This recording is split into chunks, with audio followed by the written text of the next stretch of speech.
Halo, assalamualaikum warahmatullahi wabarakatuh, Sobat Era Garden di mana saja berada. Pada konten kali ini kita akan membahas tentang macam-macam media tanam yang digunakan untuk tanaman aglonema kita. Nah, sekarang di hadapan kita ada beberapa macam media yang bisa kita gunakan dan ada di sekitar kita tentunya ya. Apa aja bahan-bahan tersebut kita bahas satu persatu ya teman-teman. Nah, yang pertama adalah sekam. Ini ada sekam. Ini sekam mentah ya teman-teman. Di setiap daerah pasti akan dengan mudah menemukan bahan tanam, media tanam seperti ini. Ini sekam mentah yang fresh ya, yang baru keluar dari pabrik. Jadi warnanya masih berwarna kekuningan keemasan seperti ini. Ini benar-benar fresh baru keluar ya. Nah, ini sifatnya sangat poros, tapi tentunya tidak bisa langsung kita gunakan untuk media tanam karena harus melalui proses fermentasi terlebih dahulu. Kenapa jadi harus difermentasi? Karena media tanam yang tidak difermentasi, pertama dia akan banyak sekali mengandung kemungkinan besar jamur, bakteri ataupun zat-zat patogen yang lain yang tentunya akan merugikan tanaman kita nanti ketika kita aplikasikan sebagai media tanam. Selanjutnya ini adalah sekam fermentasi ya teman-teman. Jadi ini adalah hasil sekam mentah yang mentah tadi ketika difermentasi. Jadinya seperti ini. Jadi dia lapuk dan ini sudah mengandung banyak unsur hara yang sangat berguna untuk menjaga ataupun meningkatkan kesuburan tanah. Jadi bentuknya sudah lebih lunak dan dia teksturnya juga sudah lebih lunak ya teman-teman. Kemudian dia juga warnanya sudah berubah menjadi lebih gelap dan tentunya dia sudah mengandung banyak vitamin yang berguna untuk tanaman. Nah, yang berikutnya adalah sekam bakar. Ini masih satu jenis ya teman-teman. Dia sekam, cuman bedanya ini sekam yang dibakar. Jadi tinggal arangnya. Nah, yang bagus itu adalah arangnya yang belum terlalu hancur ya. Jadi dia masih kelihatan teksturnya seperti ini. Nah, ini sangat berguna untuk menjaga porositas media tanam kita. Dan tentunya ini steril ya teman-teman karena sudah melalui proses pembakaran. Jadi bisa digunakan untuk media tanaman kesayangan kita. Yang selanjutnya adalah daun bambu. Nah, daun bambu ini dicacah kecil-kecil seperti ini. Dan di daerah-daerah tertentu sangat mudah mendapatkan bahan seperti ini ya. Nah, ini ada dua ya teman-teman. Ada daun bambu yang memang lapuk dari alam, artinya dia memang diambil dari alam dalam sudah keadaan lapuk. Itu bisa langsung kita gunakan, diaplikasikan ke media tanam, hanya dibiarkan beberapa hari setelah dicampur dengan media tanam lainnya. Nah, ada juga yang daun bambu yang mesti kita fermentasi dulu karena daun bambunya masih kering. Jadi harus melalui proses fermentasi dulu supaya dia lebih lembut dan bisa dijadikan campuran media tanam. Nah, ini juga sangat banyak mengandung unsur-unsur hara yang dibutuhkan oleh tanaman ya teman-teman. Jadi sebagian besar tanaman yang berdaun sangat menyukai media dengan campuran media ini.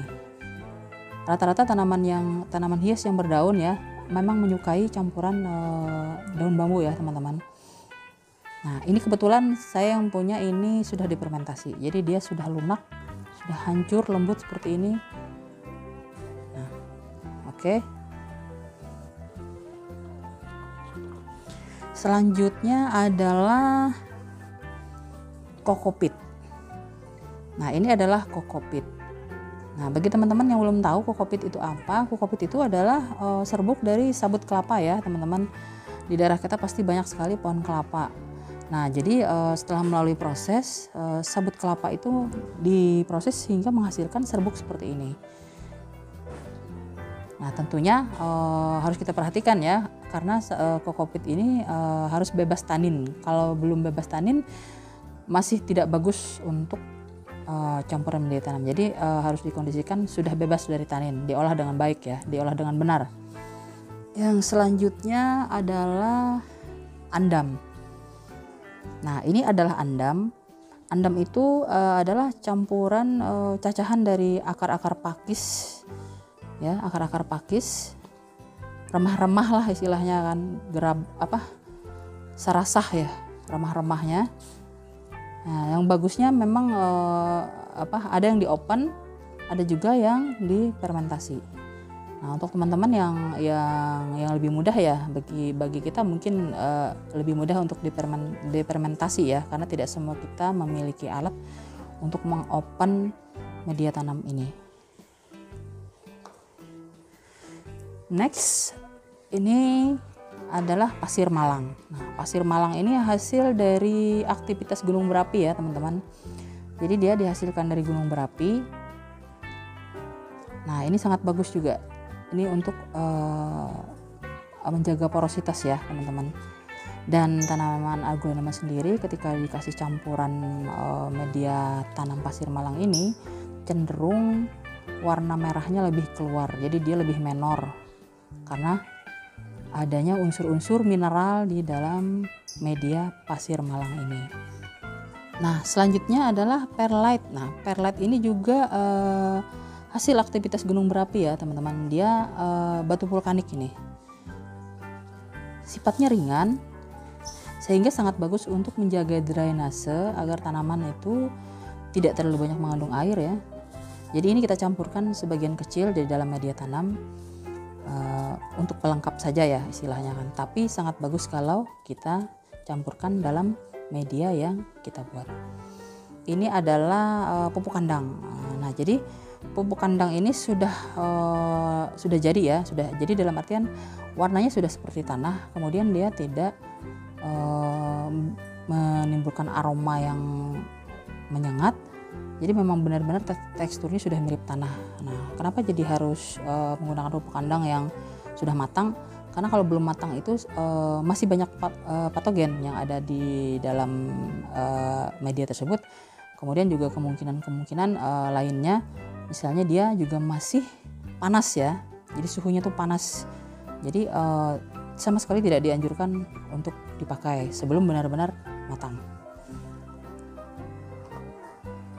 Nah, jadi ke semua bahan-bahan ini adalah bahan-bahan yang bisa dibilang bahan-bahan untuk membuat media tanam aglonema yang premium ya teman-teman. Premium dalam artian sudah sangat memenuhi standar untuk mencukupi kebutuhan unsur hara maupun unsur vitamin mineral lainnya, karena dia terdiri dari bahan-bahan organik dan anorganik yang memang sangat disukai oleh tanaman.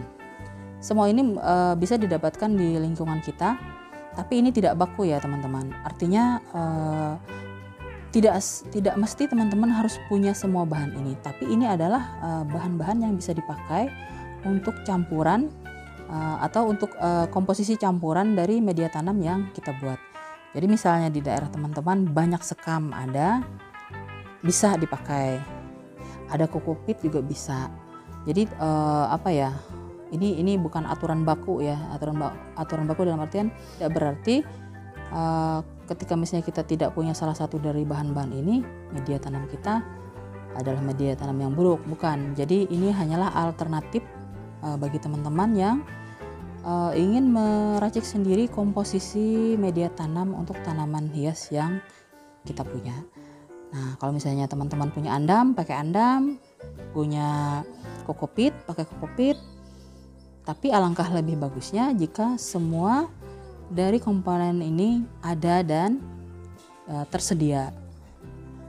Oke, teman-teman, video kita kali ini untuk prakteknya nanti kita akan bahas di video selanjutnya, tentunya dengan bagaimana cara membuat media tanam yang bisa langsung dipakai atau yang harus melewati fermentasi sebelumnya. Demikian video kami kali ini. Terima kasih sudah menyimak. Terima kasih juga untuk teman-teman yang sudah subscribe, like, share, dan komen. Terima kasih atas semuanya. Semoga channel ini bisa menghadirkan konten-konten yang bermanfaat. Demikian dulu video dari kami. Assalamualaikum warahmatullahi wabarakatuh.